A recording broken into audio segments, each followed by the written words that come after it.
Hey everybody, Tim and Jordan here for the 9th video of Star Trek Lower Decks, Season 1, Episode 9, Crisis Point.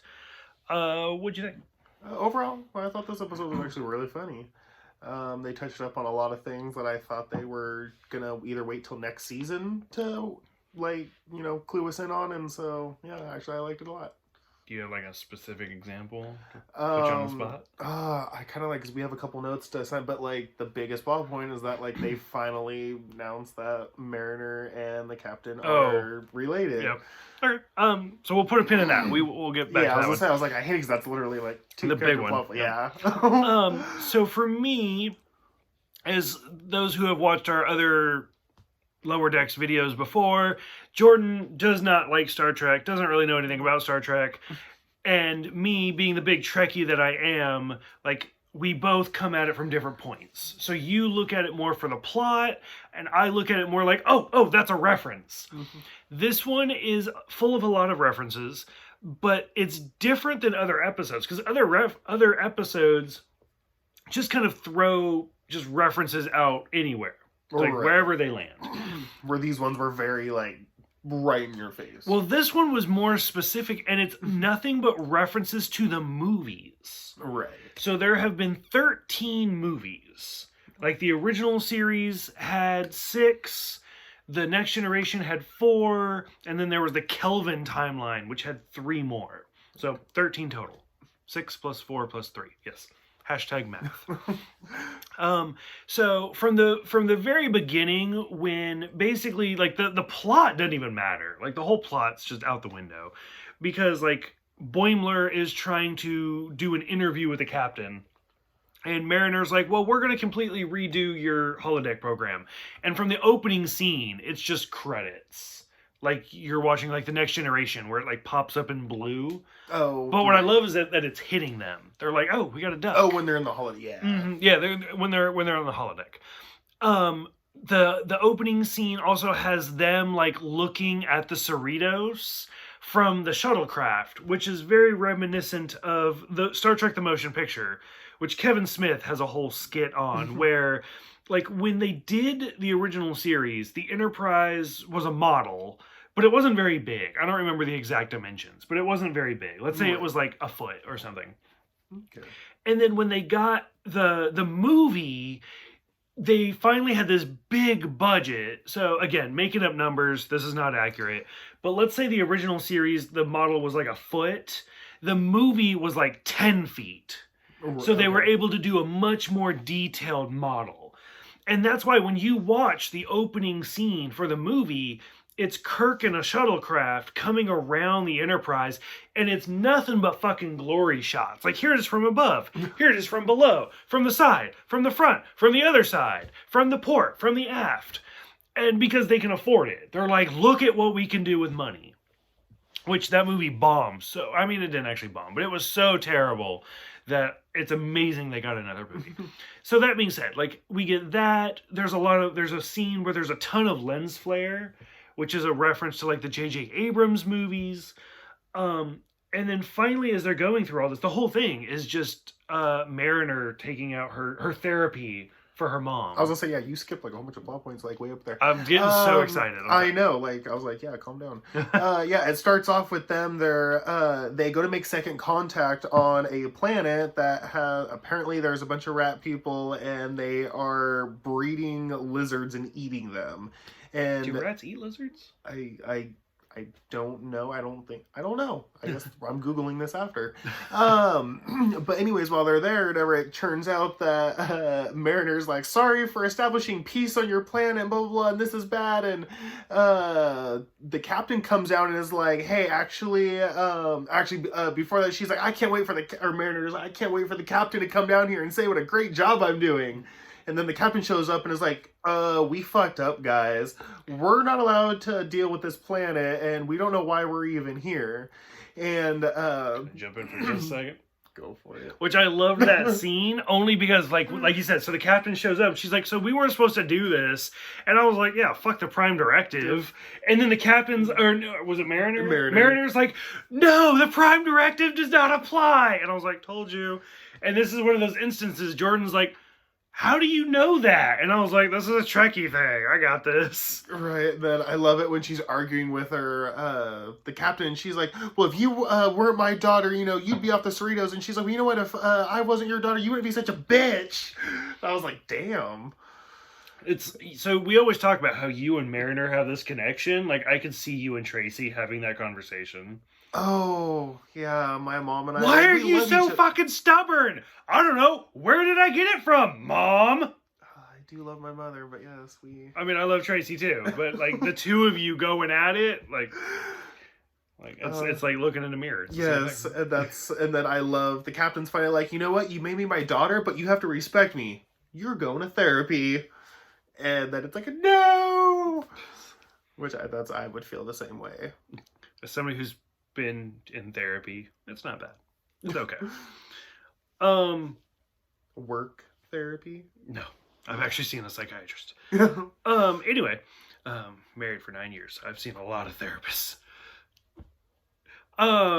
So this is where like Mariner basically takes over Boimler's holodeck program and is like, nope, I'm just gonna take out my frustration and rewrite this into a movie. And well, that's in the Boimler's program is what it is that since he's trying to interview with the captain, he takes everyone's logs, including their personal logs, and puts them into to get like the perfect. Yeah, and then Rudford, I think, is like, he's like, how did you get everyone's personal log? Like, are those personal? And so it's not that hard. Yeah, exactly. And then so it's like 3,000 hours or something that he loads up into the holodeck. Which is funny because then I almost expected like Badgie or somebody to pop up. Yeah, which is weird. Like it seemed like the perfect like, hey, look, these episodes are connected. Right. But at the same time, I guess if Mariner went through her little thing, I guess she didn't put it in there. Oh, that's true. She probably like, nope, fuck that. Which I love Boimler. You created a whole entire movie in like 3 seconds?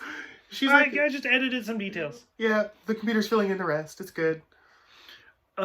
Quick, let's go change it to our costumes. Yes, which is great. I absolutely love that because that's a Star Trek thing where like there's multiple episodes where they're on the holodeck doing their thing and they're like, red alert, everybody get to the bridge, and they're like, well, shit, and if it's a red, you're being attacked by Klingons, you can't just go change. And so I think it's like the movie Generations, where they're like in pirate gear, like because they're on the nautical ship Enterprise. Okay. And they're like, red alert! And then Picard just walks onto the bridge wearing his like captain's hat and like the actual like the suits that they were wearing on the holodeck, and he's like, I'm here. That's the best you gonna get. What do we got to do? Yep. So there's a lot of references on the holodeck, obviously. One of my favorites that it's a stupid reference, but it made me laugh, was we get to the point where like Boimler, who's real, is with the holo program bridge crew, and they encounter the villain of the movie, which is Mariner. Right. And it's Mariner, who's the pirate captain, Redford, half machine, half robot, 100% pirate. Yeah. It's great. And then Tendi, who they just keep like playing up the Orion slave girl thing, which is a reference all the way back to the original pilot. And then Boimler's character shows up, and he's like, my name is Shimplo. I was supposed to be played by Boimler. Oh, yeah. So what that is, that's a reference. Shimpo was the fourth stooge.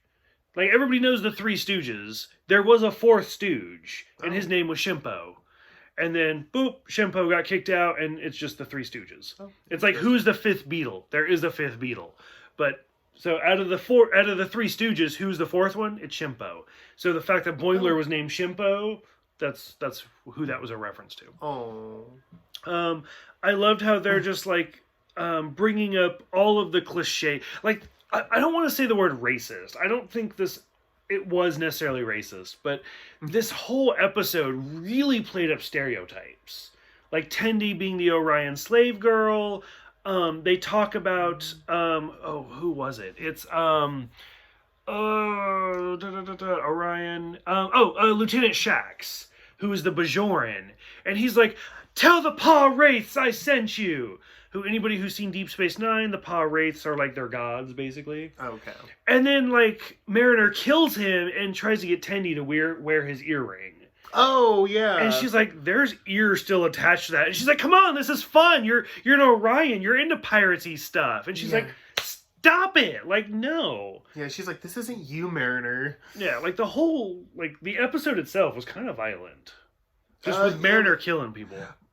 Yeah, at the same time, that's kind of what it was therapy. Yeah. Maybe she just had all that aggression. She just had to get. Oh, and that's why I love it when she's like, when she has to go to therapy. She's like, no, I forgot what the fuck the therapist's name is. Oh, the bird. I don't know. Yeah, she's like, all he does is make obscene references or absurd references about food. God, and I should have written them down, but he's like, your emotions are a fruit cocktail of mixture. That put you in quite a pickle, didn't it? Stop it. Yeah.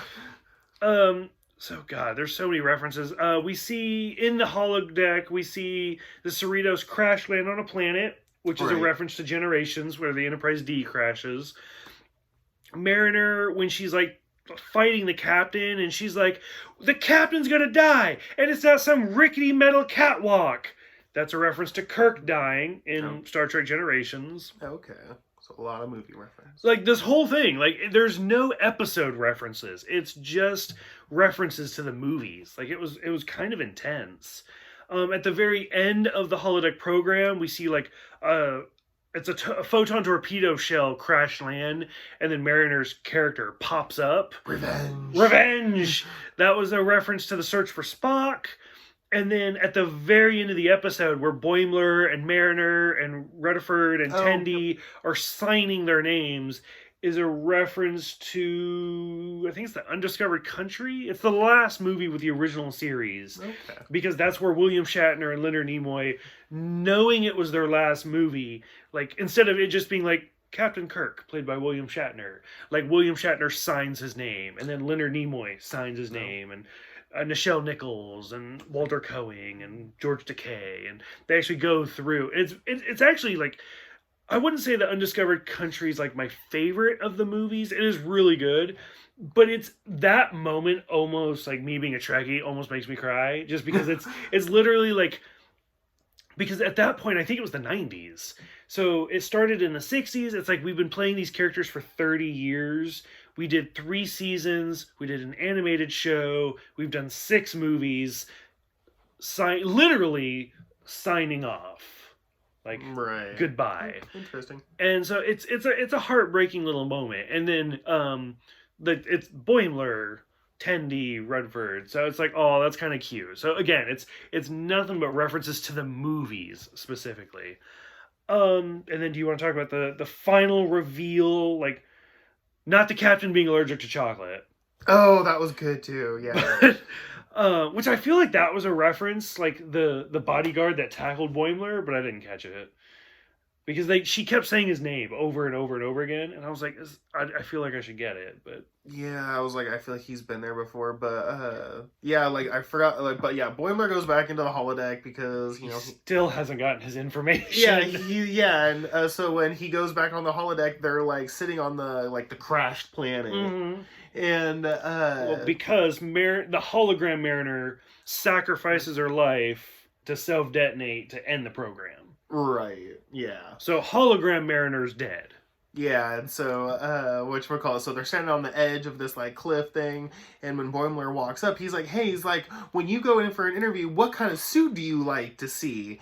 And the captain's like, in the middle of a funeral. Yeah, he's like, yeah, in the middle of a funeral, and, she's like, if anyone found out that she was my baby girl, she would have been kicked off, or, like, the person who found out would have court-martialed. Yeah, would have court-martialed them off of the Cerritos.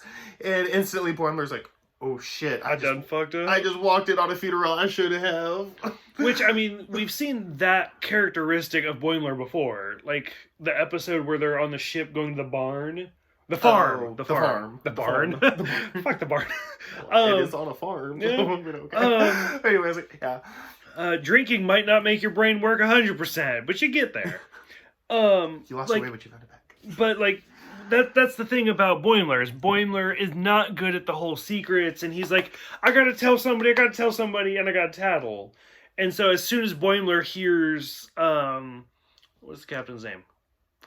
Captain Freeman say, like, oh, Mariner was my baby girl, like, you can instantly see, like, oh, fuck, I gotta tell somebody. And I love it, because later on he actually has his interview with the captain, and she's Does like... not bring cookies. Yeah, it does not bring cookies. And when he's sitting there, she's asking him all these questions, and he's like, so how would you distract a, like, enemy from blah, blah, blah? And he's like, Mariner? What about Mariner? She's hot? What? Ah! No, she doesn't. Runs out of the room. Okay, so note, Boimler did not prepare for an interview. Got it. Which, that reminded me of somebody. Like, it's right there off the top of my head. But I can't quite put it, where it's like, you are so bad at keeping secrets. And they're like I almost want to say it's Full House or something like, oh, Stephanie can't keep a secret. Yeah. Or something. But it's right there. Like, I watch so many movies and shows, but there's somebody in some show where they're like, they can't keep a secret, and you just see them trembling the whole time because they're like, I don't want to say it. Hey, you! Oh my God, here's the secret. But I can't. It's like, it's right there, and I hate that feeling. It's okay. You'll find out after the video. Probably. Yeah, we're gonna like stop the video and started to back up. Yeah. So 9 episodes, penultimate episode. I love that word. I don't know. Any review I do, if you guys look at my other reviews, anytime we get to that second to last episode, I'm like, how many times can I say penultimate in this video? Because I love the word penultimate. It's like Prometheus. Okay. I like that word too. Anyways, the penultimate episode, we got 1 episode left for the season. I've gotten you to watch this for 9 weeks. Mm-hmm. This is actually the first really big connection with Mariner being... Because we knew Mariner and the captain were mother and daughter. Right. I think that goes back to the first episode, doesn't it? Yeah, like, actually, honestly, since the first episode, we actually haven't even seen her dad. Oh, the Admiral. Yeah, we actually haven't even... we didn't... We've talked about it in other videos. We didn't necessarily know it was a secret. That's like true, a hardcore... Like, I thought it was more of like we're just not going to talk about it, because if nobody asks, then it's not a secret, because we're just not telling people. Right. But this is evidently a hard secret. Like, nobody can know about this. Well, yeah, the fact that she said if anyone found out, she'd court-martial them off. But that's what I'm saying, is before this, we didn't know it was that hard of a secret. Yeah, which, I mean, it makes sense, because, I mean, there's a lot of companies where, I mean, like, your people, like, you can't be a higher up and have your family work below you, so... Which, that's the other thing. Like, we've seen in even Star Trek The Next Generation and Voyager and stuff like that, like, how do they do relationships on a ship? Like, especially Voyager, where you're, like, literally stranded in the middle of nowhere. If the captain... Is the captain just doomed to be single for their entire life? That's part of the position, maybe. Was Janeway not allowed to get her freak on? That's what the holodeck holodeck is for. Which there's a whole episode where she falls in love with a holodeck character. So, never mind. That's a terrible example. But there's episodes of The Next Generation where Picard starts getting feelings for one of his crew. And it's a great episode because, like, she ends up going on this dangerous away mission and he cancels it because he wants to protect her. And he's like, I can't do that. Like, you're part of my crew. If I have to order you to die, that's what I have to do as a captain. Oh, that's awesome. Which, again, there's tons of episodes like that. So it's an interesting predicament. Like, knowing that Freeman, like Captain Freeman and Mariner are mother and daughter, but nobody's supposed to know it. Yeah. Puts it in an interesting perspective. Yeah, I'm glad that they finally, like... addressed it. Yeah. Because now, with this last episode, like, I'm curious to see if Boimler brings it up. I'm curious to see how that interaction. I was wondering, like, so, I can't remember, or, like, because I don't know if you wrote it down in the notes or anything like that, but did it mention what position Boimler was even interviewing for? He talks about this interview, but it never, I don't think, mentions actually what I think they did, but probably in the beginning, I was high and you were drunk, so we just didn't pay attention. Honestly, it's one of those that I don't care. So I've talked about before, like, for us watching Star Trek, you get caught up in the technobabble, where they're like, oh, we have 15 neutrons and 13 electrons and we have to eject and blah, blah, blah, or the ship will blow up. And you're like, what does that mean? And I'm like, it doesn't fucking matter. Their ship's going to blow up. That's all that's the important What do you mean, part. what does that mean? That sounds like something really serious. No, it's Star Trek, it's technobabble, it doesn't matter. The point is the ship's about to blow up and it's bad. So you get caught up in the technobabble. Mm-hmm. And me, I'm just like, something bad's happening. And done. Like, you're like, what position is Boimler interviewing for? And I'm like, it doesn't matter. The point is he's going to go to an interview and he's going to fail. Well, is what Like, I'm wondering is that whatever that... That's why we work well together. Two very different, like, what's the interview? It doesn't matter. Like, it's an interview. Well, and that's what I'm saying is like, but is what I think is that whatever that interview was for, because now that he knows their secret, I'm wondering if he's going to blackmail one of them. No. As a Star Trek person, I will tell you right now, you will never hear that position ever again. They're never going to be like, do you remember when you interviewed for the... It's never going to be brought up. It's never going to do... That's what Hitchcock would call a MacGuffin. It's literally just a plot point to push... Like, the whole point was for Boimler to find this piece of information. What the interview for, doesn't matter. The interview was so he could get that information. The whole point was to get to that piece of information, and how you get there, it literally doesn't matter. Gotcha. For those who don't know, Google that. Wikipedia MacGuffin. MacGuffin. You look up a Hitchcock movie. None of it matters. All of the beginning doesn't matter. It's just that the last 5 minutes. Everything else, building to that. Okay, so yeah, it was okay. I was always wondering. I was like, I'm wondering whatever position that was for. Like, He could have been interviewing to be the captain of his own ship. He was never gonna get it. Doesn't matter. It was literally just a filler. It was just a filler. Okay. It's a great filler. Like, it's a great scene where he's panicking and everything. Like, it doesn't negate how great it is. It's a great build up. The reason behind it doesn't matter. It was never gonna happen. Gotcha. Okay. Interesting. It's a weird, like, trust me, like, as a script writer, stuff like that, like, it's a weird film technique. But it's effective. Except for people like you that get caught in those little details, and you're like, what's behind the rock? You're rude. Like, it doesn't matter what's behind the rock. Just watch it. I question things too much. That's why you can never lie to me. And that's why Star Trek. That's why hour-long shows aren't good for you, because after 5 minutes you're like, but how exactly does the teleporter work? It doesn't matter. They're going from here to there. That's it. See, I'm sorry. You need to know how the teleporter works, because if you don't know how the teleporter works, you're coming back with like a missing arm or a leg, or your like arm is. Which in your then head. we get to those episodes where the teleporter malfunctions. You're like, if I knew how it worked, then this wouldn't have happened. Okay, Jordan, it's a TV show from 20 years ago that they made it up. Like, it's not real. If you knew how it worked, it would be real. But if I knew how it worked, Barkley wouldn't have had that happen. I'm just saying. That's not the point. The point is, they explained it on the show. See, that's why they have all this technology, but they can't explain it. That's fine. This is why the 20-minute cartoon is the best Star Trek for you to watch. Okay, penultimate episode 9, Crisis Point.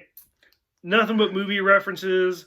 All this whole 22-minute episode, 21 minutes building to Boimler finds out the secret.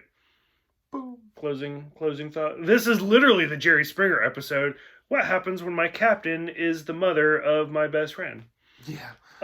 Jerry's final thoughts. Tim's final thoughts. No final thoughts. Knowing there's only one episode left, but also knowing that there will be a season 2.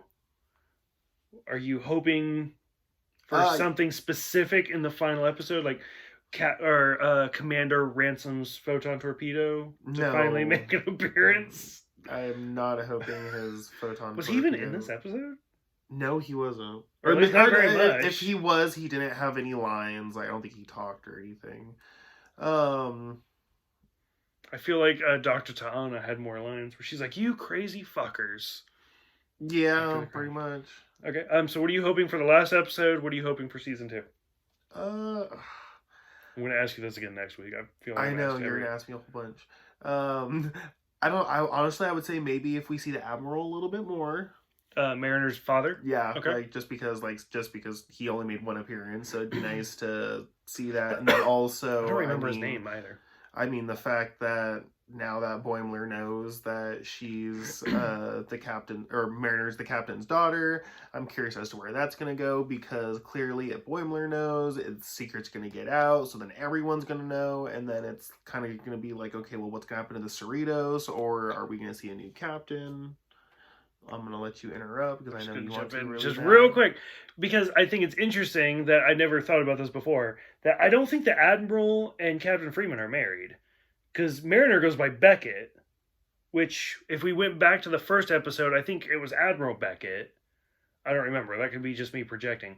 But the fact that it's Mariner Beckett and Captain Freeman, I'm assuming the Admiral and the Captain aren't married. Which is that could be why it's a secret. I don't know. I just literally just popped. Like, just thought about that.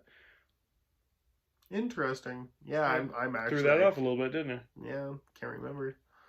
So that could be why it's a secret. But at the same time, like we saw Commander Will Riker and Counselor Deanna Troi get married, but still, it's Riker and Troi. Like, she didn't take his last name.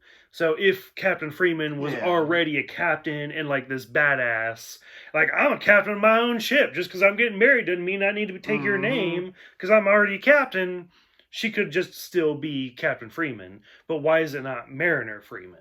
So I don't know. That's my whole little... Okay, so keep going. Interesting, yeah. I didn't think about that. So anyways, I hope we see more of the Admiral. And then, like I said, I'm just curious as to now that the secret is going to be out that Mariner is the captain's daughter. What is that going to be future for the Cerritos? So okay, so a lot of questions actually, surprisingly. Mm-hmm. Okay. Any other closing thoughts? You good? Yeah, I think I'm good. Okay. So for those who have seen this one, go ahead, let us know. We are a couple days late, a little bit. I wonder why. Not my problem. But so let us know. I did enjoy it. I think it's good because we had talked about how there's a wave pattern, a really good episode, really bad. This was supposed to be a really good episode, and it was. It was pretty good. It was. This is one of those, like, if this had been like an hour-long show, because Star Trek has always been like an hour, a 45-minute show, like, except for the animated series of the 70s. Like, I feel like this, if this had been 45 minutes, I think it would have been just fine. Because it could have stretched out some of those plot points a little bit more for the references. That's probably why it was so short, so... And if this show continues, I'm waiting. I know there will be, like, a 2-part episode. Like, it's bound to happen. Oh, okay. Especially because Star Trek is famous for part 1, part 2, to be continued. So I'm excited for that for season 2, because I know it's going to happen. So for those who have seen it, go ahead, let us know of all the movie references that I caught. What did you guys think of them? Did I point one out you didn't catch? What did you catch that I maybe didn't mention? Because there are some. Go ahead, let us know, and we will see you guys next week for the season 1 finale.